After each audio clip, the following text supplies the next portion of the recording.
Daily news সকাল থেকেই কিন্তু দেখাচ্ছে একের পর এক খবর। এবার ঝাড়গ্রামে গলায় ফাঁস লাগিয়ে আত্মঘাতী যুবক।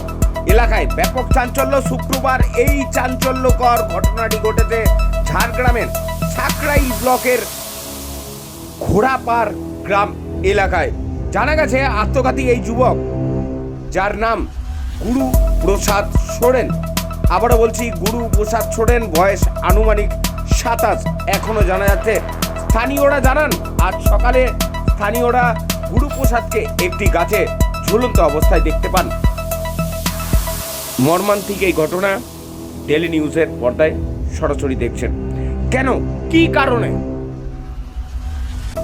যাব বিস্তারিত খবরে। আবার ঝাড়গ্রাম থেকে মদন দালালের রিপোর্ট, ডেলি নিউজ।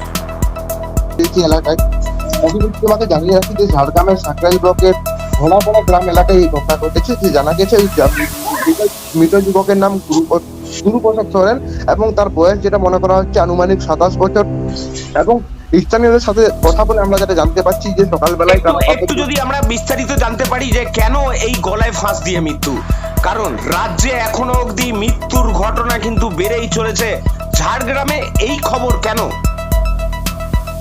দেখো, রাজ্যে যখন গণপিটুনির ঘটনায় তোলপাড় হয়েছে রাজ্যে এবং সেই জায়গায় দাঁড়িয়ে আজকে সকালবেলায় এই ঘটনা কিন্তু যথেষ্ট চাঞ্চল্য ফেলে দিচ্ছে। এবং তুমি যেমনটা বলেছিলে যে এই ঘটনা কেন বা কি কারণে তিনি আত্মঘাতী হলেন, এবং সেই জায়গায় দাঁড়িয়ে একটা কথা বলা যেতে পারে যে এখনো পর্যন্ত সেই আত্মঘাতী যুবক যে আত্মহত্যা কেন করলেন তা কিন্তু এখনো পর্যন্ত জানা যায়নি। কারণ দরজার একটি প্রাণ এই যুবক আত্মঘাতী করলেন, কেন করলেন তা নিয়ে কিন্তু একদম এই ধোঁয়াশা রয়েছে। পাশাপাশি পরিবারের পারিবারিক সূত্রে আমরা যেটা জানতে পারছি, পাশাপাশি স্থানীয় সূত্রে যেটা জানতে পারছি যে পারিবারিক কোনো অশান্তি ছিল না, কোনো সমস্যাই ছিল না। তবে ঠিক কি কারণে তিনি আত্মঘাতী করলেন তা নিয়ে কিন্তু প্রশ্ন রয়েছে। তেমনই কিন্তু এলাকা জুড়ে ব্যাপক চাঞ্চল্য ছড়িয়েছে।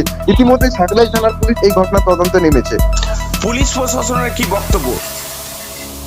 পুলিশ প্রশাসনের বক্তব্য যে পরিবারের অভিযোগ পেয়েছেন এবং সাকরাইল থানার পক্ষ থেকে কিন্তু অসংখ্য ধন্যবাদ আপনাকে।